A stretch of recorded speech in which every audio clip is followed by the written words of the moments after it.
We took those questions and concerns from folks who live here in the neighborhood and we asked the city, what's going on with this, right? And so they replied back to us today. They were able to tell us that there's actually a plan approved this fiscal year to take care of the flooding here.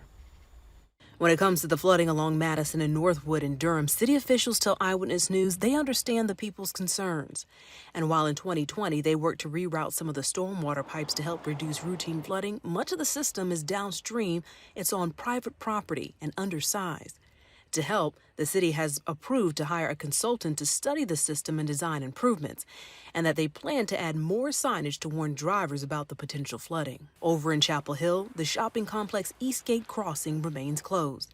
We met the second-generation owner of Twisted Noodles.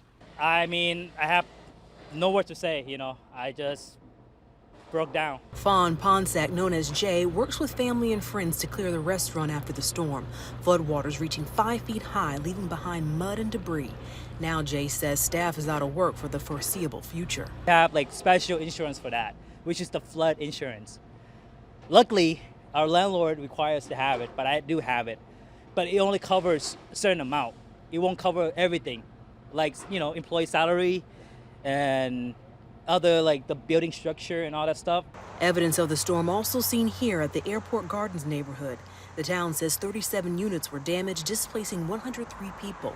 Mayor Jess Anderson sending this email to residents saying our hearts go out to everyone who's been impacted and asking people to be patient as cleanup efforts continue. But Jay says his concerns are adding up, like looming cost of rent, rising cost of tariffs on imported goods, and the process to reopen. I think months, I'd say months, because, to do things, we gotta get permit.